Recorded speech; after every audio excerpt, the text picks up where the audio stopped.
자, 오늘은 빌립보서 1장 19절에서부터 26절까지의 말씀을 같이 나누도록 하겠습니다. 빌립보서 1장 19절부터 26절입니다. 우리 같이 함께 한 목소리로 읽겠습니다. 나는 여러분의 기도와 예수 그리스도의 영의 도우심으로 내가 풀려나리라는 것을 압니다. 나의 간절한 기대와 희망은 내가 아무 일에도 부끄러움을 당하지 않고 온전히 담대해져서 살든지 죽든지 전과 같이 지금도 내 몸에서 그리스도께서 존귀함을 받으시리라는 것입니다. 나에게는 사는 것이 그리스도이시니 죽는 것도 유익합니다. 그러나 육신을 입고 살아가는 것이 나에게 보람된 일이면 내가 어느 쪽을 택해야 할지 모르겠습니다. 나는 이 둘 사이에 끼어 있습니다. 내가 원하는 것은 세상을 떠나서 그리스도와 함께 있는 것입니다.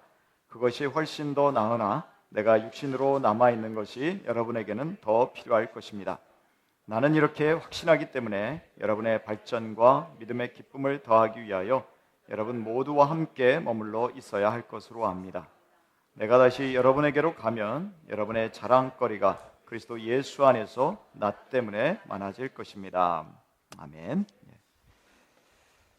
오늘은 죽어도 살고 또 살아도 좋습니다 라는 제목으로 같이 하나님 말씀을 나누겠습니다.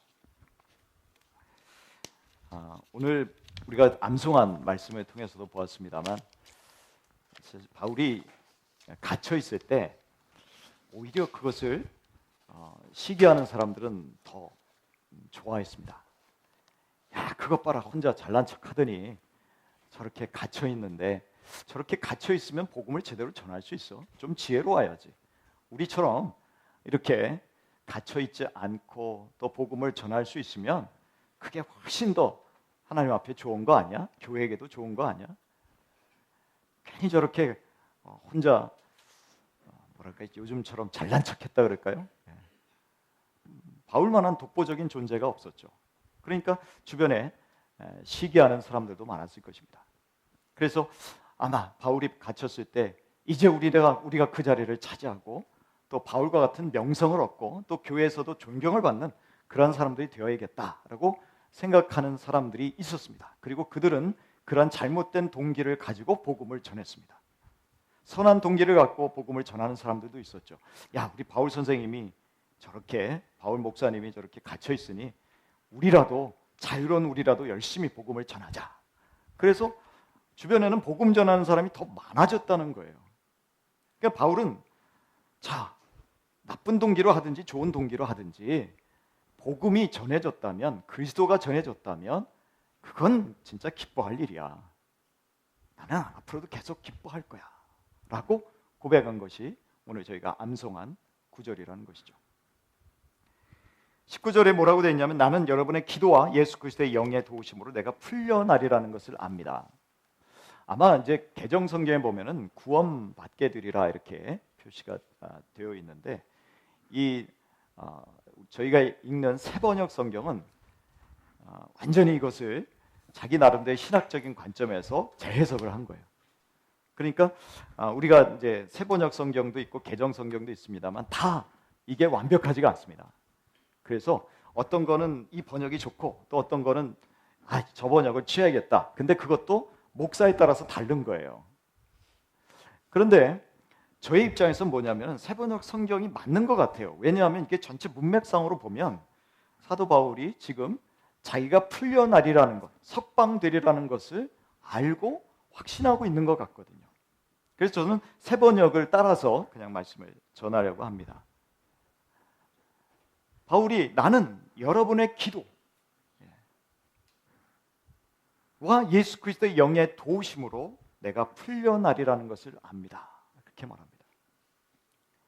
그러니까 지금 복음이 어떠한 동기를 통해서 전해지고 있는데 결국 나도 앞으로 풀려나게 될 것입니다. 근데 어떻게 풀려나게 됩니까?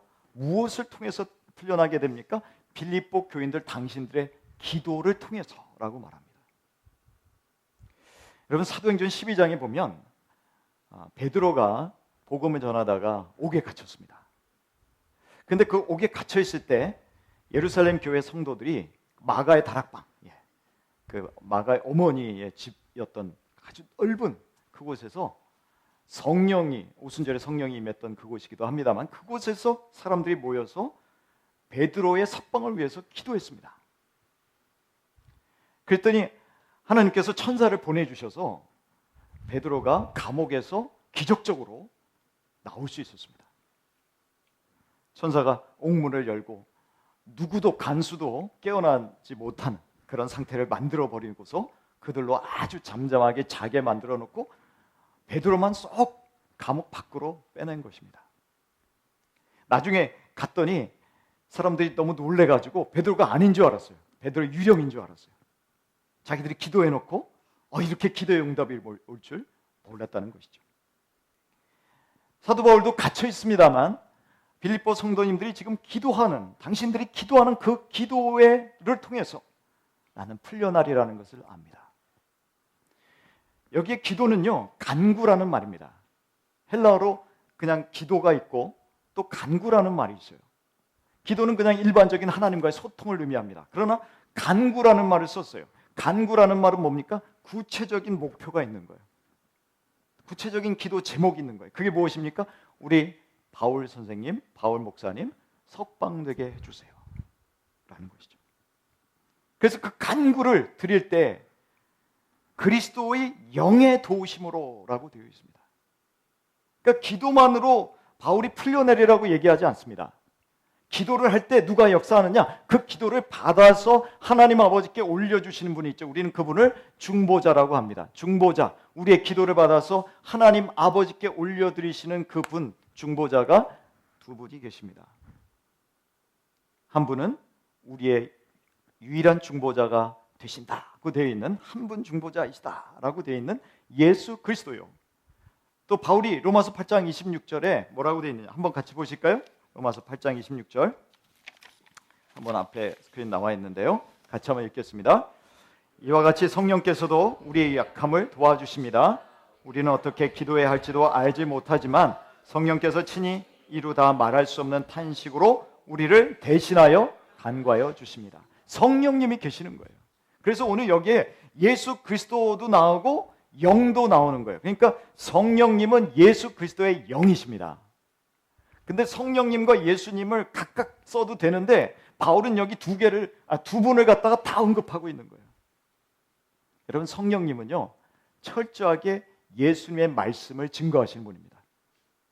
성령님은 예수님이 올라가셔서 보내주시겠다고 하고 약속대로 오신 분입니다. 그래서 예수님의 뜻을, 예수님이 하신 말씀들을 성도들에게 생각나게 하시는, 진리를 생각나게 하시고 죄를 생각나게 하시는 분이 누굽니까? 성령님이시라는 거죠. 예수의 영, 그분도 우리의 기도를 받아서 하나님 아버지께 올려드리는 거예요. 그렇게 해서 하나님이 그걸 받으셔서 그 기도가 합당하다 그러면 응답이 되는 것이죠. 그러나 하나님 아버지도 그걸 들으시면서 아니야, 얘는 그냥 내가 데려갈래, 그러면 가는 거예요. 아직도 여기에 사명이 있어서 더 일을 해야 될 것 같다, 그러면 풀려나는 거고요. 아니면 바울도 지금 가이사 앞에서 재판을 받게 되는데 너 유죄인 것 같아, 그래가지고 만약에 처벌받게 되면 처벌받고 죽게 되면 죽게 되는 거예요. 순교하게 되면 순교하게 되는 것입니다. 그런데 바울은 지금 내가 풀려날 것 같아, 그런 확신을 갖고 말하고 있는 것이죠. 자, 그렇다면 이러한 소망이 있다면 바울은 어떻게 얘기해야 될까요? 저 같으면은 풀려나는 것이 지금 나의 간절한 기대와 희망입니다 라고 말할 수도 있을 거예요. 근데 바울은 20절에 그렇게 말하지 않습니다. 한번 같이 보실까요? 20절의 말씀 같이 함께 읽겠습니다. 나의 간절한 기대와 희망은 내가 아무 일에도 부끄러움을 당하지 않고 온전히 담대해져서 살든지 죽든지 전과 같이 지금도 내 몸에서 그리스도께서 존귀함을 받으시리라는 것입니다. 나의 여기서 간절한 기대라는 건 뭐냐면요, 자기가 진짜 원하는 것이 있어요. 근데 그 원하는 일이 이루어질 수 있도록 목을 빼고, 마치 내 목을 빼고서 언제나 저 일이 이루어져, 언제나 저 사람이 와. 마치 탕자의 아버지가 집 나간 탕자가 돌아오기를 목 빼고 기다리는 것과 같은 그러한 열망을 여기에서는 간절한 기대라고 표현하고 있습니다. 바울은 내가 빨리 우리 성령님이 나에게 알려주신 대로 빨리 풀려나서 여러분을 만나고 싶습니다. 내가 이게 간절한 기대와 희망이에요 라고 말하지 않습니다. 그건 별로 중요한 게 아니라는 거예요. 내 몸에서 그리스도께서 존귀함을 받는 게 그게 진짜 나에게 간절한 기대가 소망이다. 여기에서 표현이요, 그리스도께서 존귀함을 받으시리라 수동태로 되어 있습니다. 그러니까 내가 하는 일 때문에 하나님이 영광을 받으십시오 이런 표현이 아니에요. 내가 무엇을 하든지 죽든지 살든지 복음을 전하든지 어떤 다른 일을 하든지 간에 우리 하나님께서만이, 그리스도께서만이 존귀함을 받으셨으면 좋겠습니다. 받으시는 게 중요한 거예요. 내가 뭘 하는 게 중요한 게 아니라 하나님이 받으시는 게 중요한 거예요. 여기에서 존귀케 된다는 것은 하나님께 영광을 올려드린다는 말입니다. 우리가 잘 아는 하나님께 영광을 올려드리기를 원합니다. 존귀하게 되기를 원합니다. 주님만이 존경과 명예를 받게 되기를 원합니다. 그러면 여러분 어떻게 우리에게 적용하자면, 사도 바울은 자기의 삶을 통해서, 여기 몸이라고 하는 것은 그냥 내 바디만 의미하는 것이 아니라 자기의 온 인격을 다해서, 자기의 전 생애를 다해서 하나님이 높아지시고 존귀해지시고 영광을 받으시기를 원합니다. 그런 의미거든요. 그럼 저와 여러분은 어떻게 하나님을 영광스럽게 해야겠습니까? 바울은 그 앞에 내가 아무 일에도 부끄러움을 당하지 않고 라고 되어 있습니다. 이 말은 뭐냐면요, 자기가 혹시라도 예수님을 부인하는 부끄러운 상황 가운데 떨어지지 않았으면 좋겠다 이거예요. 바울은 스데반이 죽을 때 얼마나 용감했는지를 봤던 사람입니다. 죽음 앞에서 떨지 않았던 사람인 것을 기억하고 있습니다. 사람들이 자기에게 신성모독이라고 돌을 분명히 던질 것을 알면서도 스데반이 뭐라고 말합니까? 내가 지금 저 하늘을 보니까 하나님께서 하나님 우편에 서 계십니다. 미쳤구나. 그러나 담대하게 외칠 수 있었던 사람입니다. 그래서 자기도 그러한 죽음의 자리에서 부끄럽지 않게 되기를 원한다. 아무리 황제 자리 앞에서도 예수 그리스도를 분명히 전했으면 좋겠다 이런 거예요. 그래서 그 다음에 뭐라고 되어 있습니까? 온전히 담대해져서, 영어로 하면 full courage라고 되어 있습니다.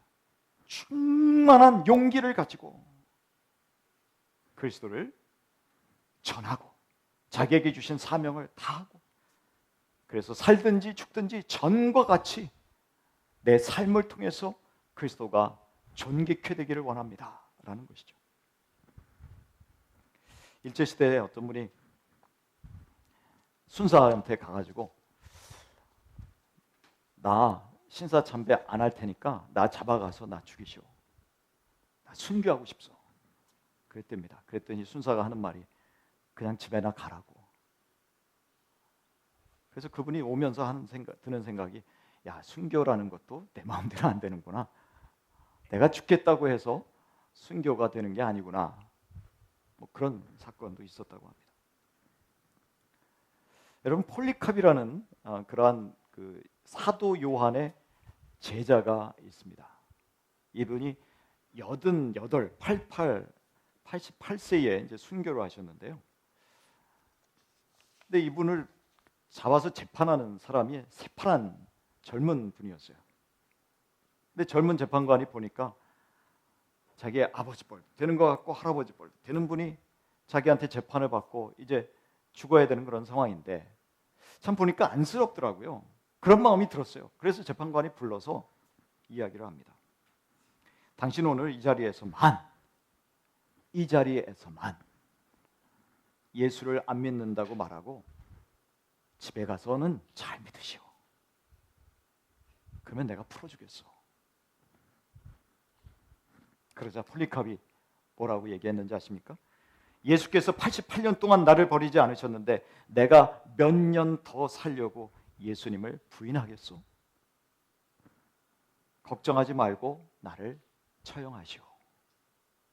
재판관은 자기가 관대하게 좀 착한 일 좀 해보려고 그랬지 않습니까? 그런데 그 호의를 무시하니까 너무 화가 났어요. 그래서 당장 죽여라! 화형시키려고 그 사람을 묶고 밑에다가 나무를 놓고 불을 놨어요. 근데 여러분 타지 않는 거예요. 화형시킬 수가 없었어요. 그래서 나중에 이제 목을 베어서 죽였습니다만, 그러나 그 죽는 순간까지 폴리캅은 찬송하면서 하나님께로 갔다라는 것이죠. 그 바울은 이런 용기를 가지고 내가 그 앞에서 괜히 부끄럽다고 비굴하게 살지 않기를 원해. 나는 끝까지 내 사명을 지키면서 내 몸에서 저 사람이 믿는 그리스도는 참 대단하구나 라는 그런 메시지를 죽을 때까지 심어주고 싶다는 것이죠. 저와 여러분에게 하나님을 영화롭게 하는 것은 무엇입니까? 우리 요한복음 17장 4절 한번 같이 보실까요? 요한복음 17장 4절 우리 같이 한번 읽겠습니다. 나는 아버지께서 내게 하라고 맡기신 일을 완성하여 땅에서 아버지께 영광을 돌렸습니다. 아버지, 창세전에 내가 아버지와 함께 누리던 그 영광으로 나를 아버지 앞에서 영광되게 하여 주십시오. 예수님은 어떻게 하나님께 영광을 올려드렸습니까? 아버지께서 이 땅에 하라고 하신 일을 내가 순종함으로. 죽는 게 무슨 영광이에요? 살아서 많은 사람들 앞에서 다 하나님이 하신 일입니다 간증할 수 있어야 영광이 되는 거 아닙니까? 우리 연예인들이나 스포츠 스타들이나 다 하나님이 하셨습니다. 그래야 하나님께 영광 올려드리는 거 아니에요? 그런데 예수님 뭐라 그럽니까? 아버지께서 하라시는 일을 내가 다 이루어드리고 순종하여.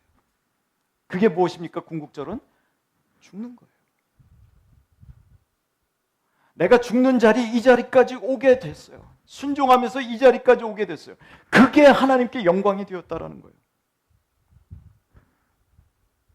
하나님도 맞장구 치시죠? 맞아.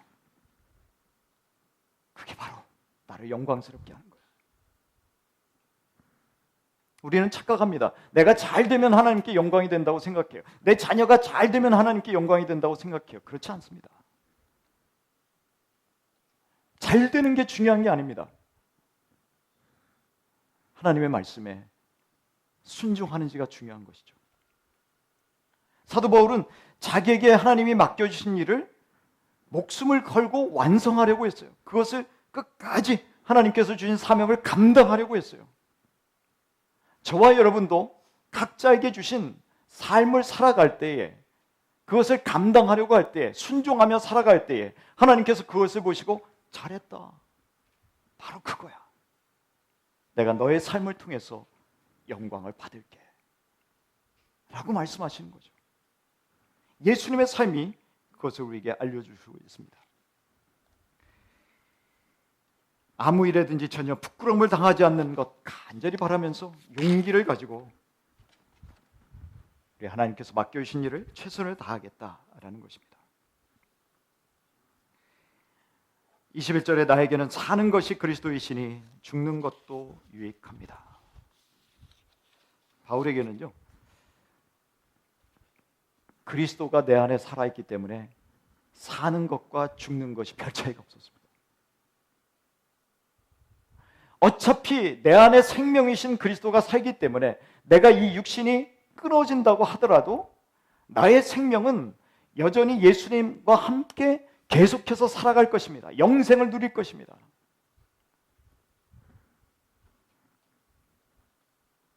사도 바울은 우리의 생명이 예수 그리스도 안에 보자기로 쌓듯이 쌓여져 있다고 했습니다.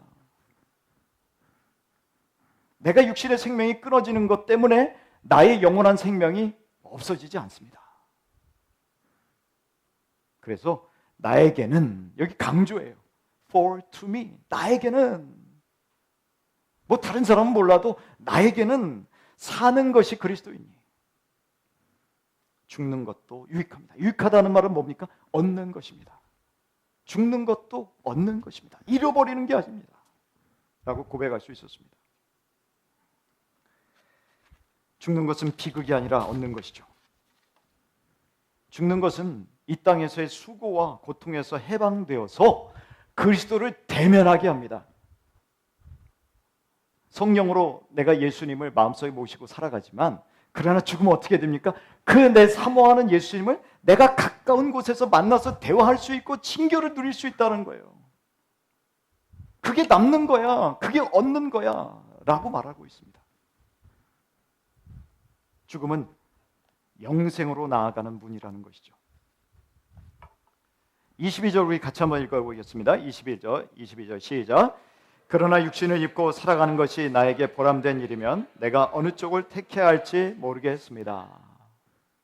그런데 육신을 입고서 살아가는 것이 자기에게 열매가 있는 삶이다라는 거예요. 보람이 있다라는 것은 뭐냐면 열매 있는 일이다라는 것이죠. 아까도 초반에도 말씀드렸습니다만 사도 바울이 자기는 풀려나리라고 생각했어요. 그런데 그렇게 풀려나서 육신을 입고 살아가는 것이 자신에게 열매 있는 일이라면, 그러면 내가 어느 쪽을 택해야 할지 모르겠습니다. 무슨 말입니까? 양쪽 다 좋은 거예요. 죽어도 좋고 살아서 있는 것도 좋은 거예요. 여러분 23절 다시 한번 또 같이 한번 읽어볼까요? 23절입니다. 시작. 나는 이 둘 사이에 껴 있습니다. 내가 원하는 것은 세상을 떠나서 그리스도와 함께 있는 것입니다. 그것이 훨씬 더 나으나, 사실은 자기가 더 원하는 건 뭐냐면은 하나님 앞에 가는 거예요. 바울이 얼마나 고생 많이 했습니까? 지금 로마에 갇혀 있을 그때까지 권장도 맞았고 파선도 당했고 굶주림도 겪었고 추위에 떨었고 돌 맞았죠. 얼마나 고생했습니까? 그런데 그 모든 고생을 이제 벗어나서 주님과 함께 있는 게 더 낫다라는 거예요. 하지만 교회를 생각하면, 성도들을 생각하면 내가 또 성도들과 함께 있으면서 그분들을 그리스도 안에서 더 성숙한 사람으로 성숙시키는 그러한 도구로서 쓰임받는 것도 얼마나 보람된 일이냐. 그래서 나는 어떤 것을 결정해야 될지 모르겠네. 둘 사이에 자기가 끼어 있다는 것이죠. 사람은 자기의 운명을 결정할 수 없죠. 하나님이 결정하십니다. 24절에 내가 육신으로 남아있는 것이 여러분에게는 더 필요할 것입니다. 그런데 우리 교회를 위해서는 내가 더 남아있는 게 좋을 것 같아. 아직 새로운 새로운 목사님이 준비되지 않아서, 또는 이분들을 더 성숙시켜야 될 필요가 있기 때문에 내가 더 있어야 될 것 같아 라는 마음이 들었다는 것이죠.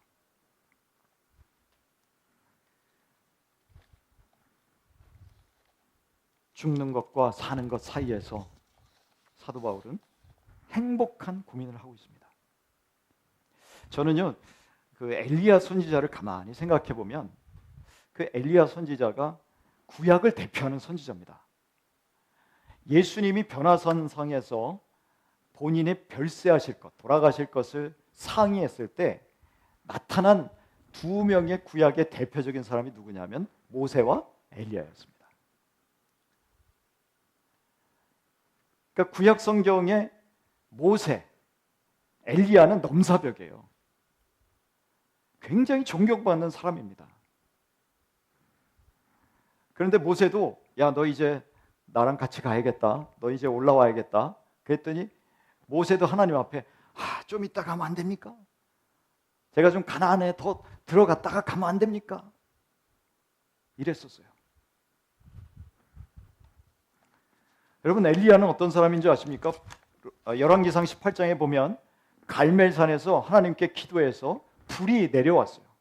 그래서 번제물을 다 태울 정도로 놀라운 기적의 사람으로 하나님께서 쓰신 사람입니다.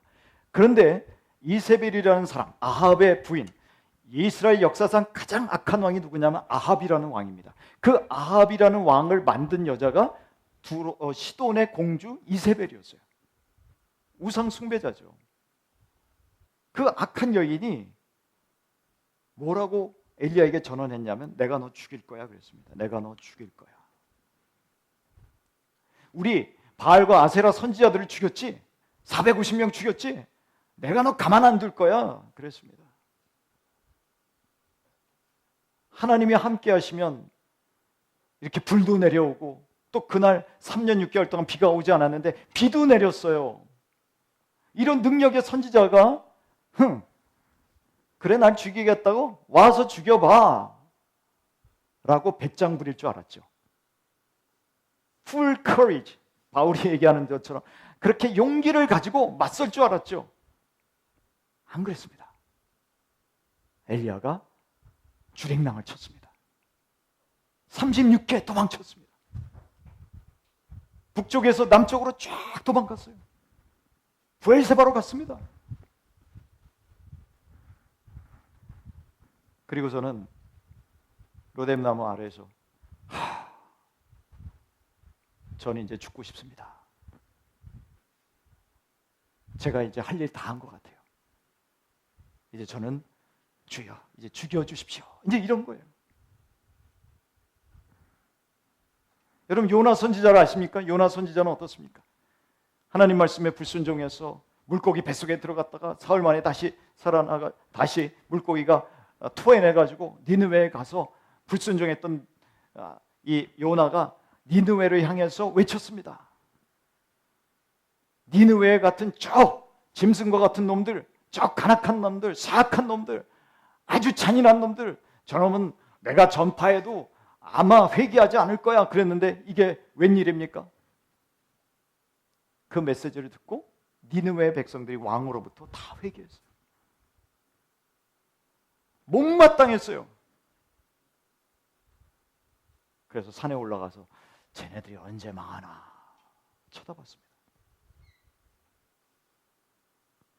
하나님께서 뜨거운 동풍을 불게 하시니까 요나가 뭐라는 줄 아십니까? 죽고 싶습니다. 또 그늘을 쫙 펼쳐주시니까 또 그거엔 또 기분이 좋아가지고 살아도 좋네요.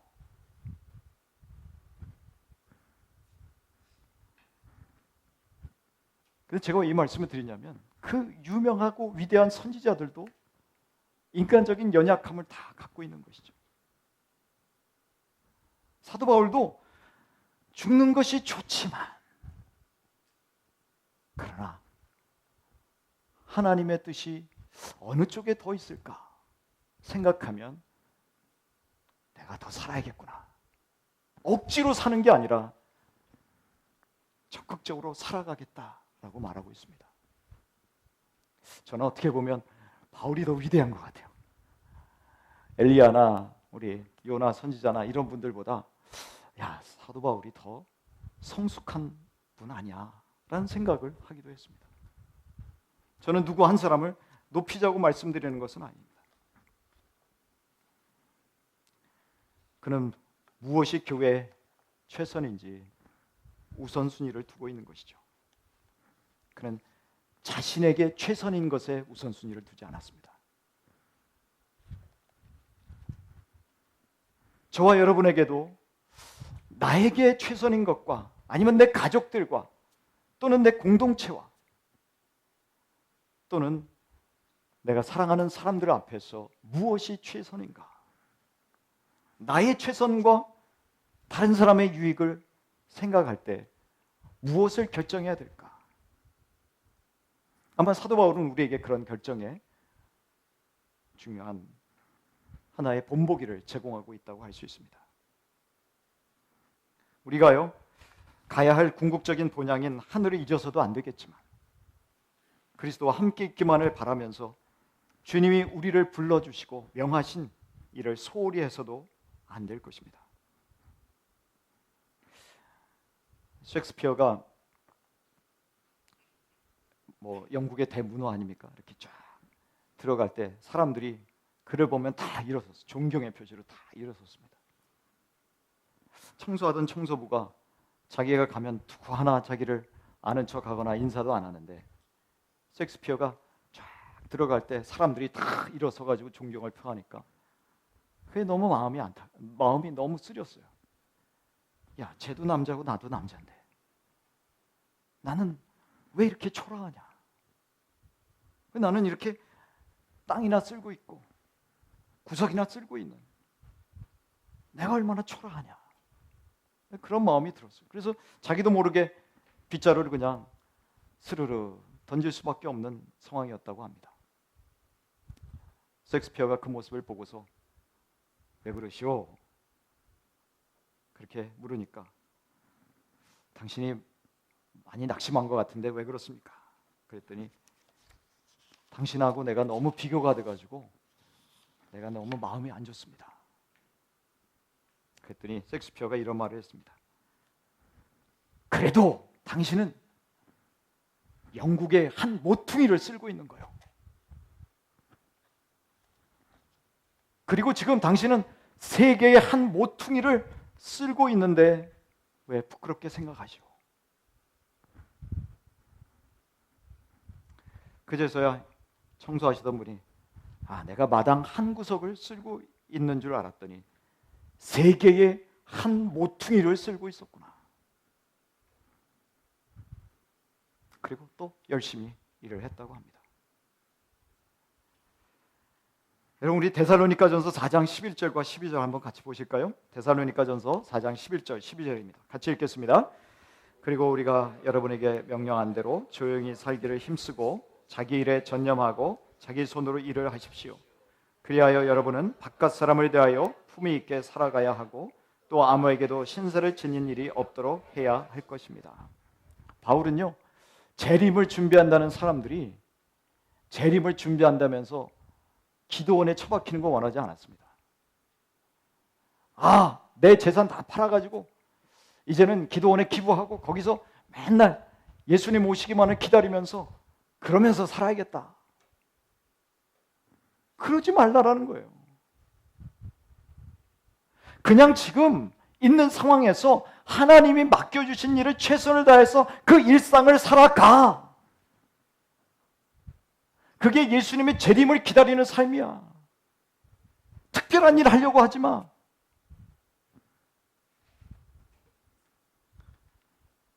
조용하게 살기를 힘쓰고 자기 일에 전념하고 교회 신세지면서 괜히 자기는 열심히 기도하는 사람이니까 교회에서 나를 먹여줘야지 하고 교회에다 구제 신청하지 말고 너가 일할 수 있으면 일해가지고 네 스스로 먹고 살아. 사도 바울은요, 데살로니가에서 선교할 때 자기가 헌금을 받을 권리가 있었지만 권리를 사용하지 않았습니다. 사람들에게 본보기를 보였어요. 일하면서, 그걸 우리 자비량 선교라고 하잖아요. 텐트 메이커로서 일하면서 자기가 선교하면서 본을 보였어요. 일하라는 거예요. 일하는 걸 부끄럽게 여기지 말라는 거예요. 그리하여 여러분은 바깥 사람을 대하여 품위 있게 살아야 하고, 그게 믿지 않는 사람들에게도 품위 있는 삶이야. 무질서한 삶이 아니라는 것입니다. 아무에게도 신세를 지는 일이 없도록 해야 할 것입니다.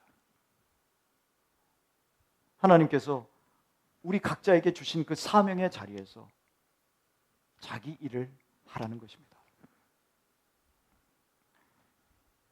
주위 사람들을 사랑하고 섬기고 성도들의 성숙을 돕고 형제의 상처를 싸매어주고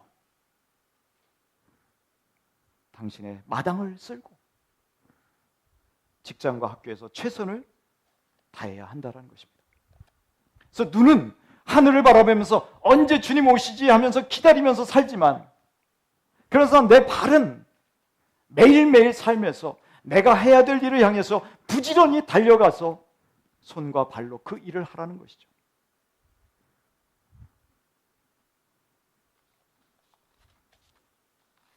여러분, 25절과 26절 마지막으로 같이 읽고 마무리하도록 하겠습니다. 25절 26절입니다.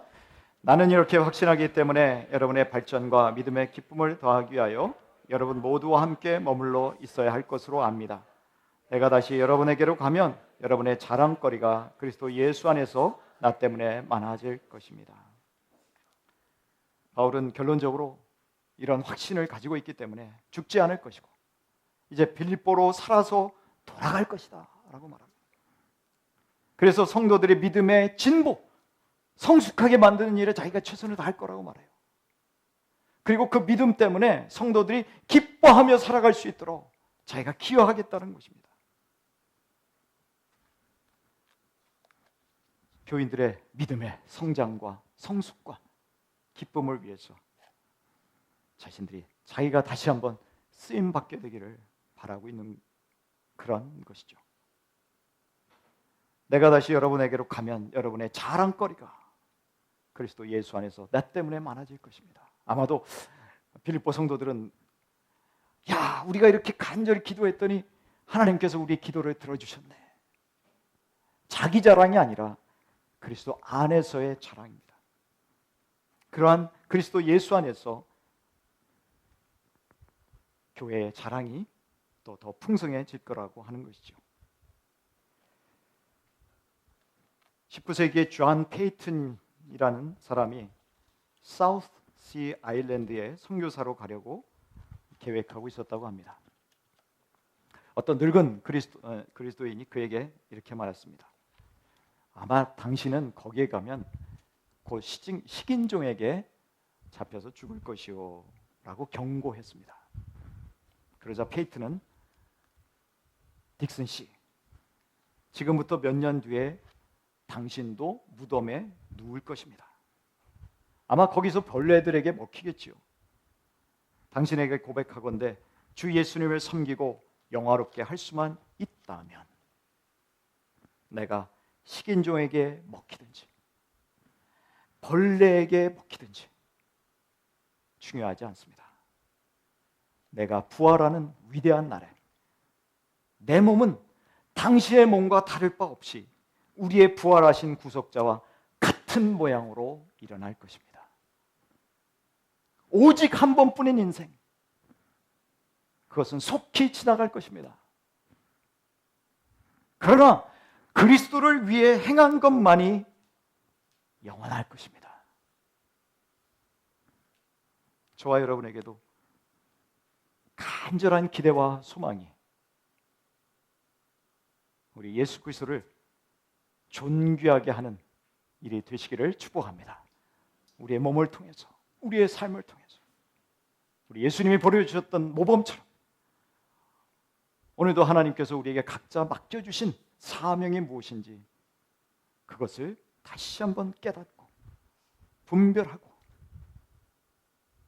흐트러진 우리의 마음을 다시 가다듬고 소망 가운데 기뻐하며 또 하나님께서 주신 힘과 능력으로 지혜로 각자의 삶 속에서 하나님이 주신 사명을 감당함으로 순종함으로 하나님께 잘했다 칭찬 들을 수 있는 부활 때에 가장 아름다운 모습으로 부활하는 저와 여러분이 우리 예수님께 착한 종이라고 칭찬 들을 수 있게 되기를 주님의 이름으로 축복합니다.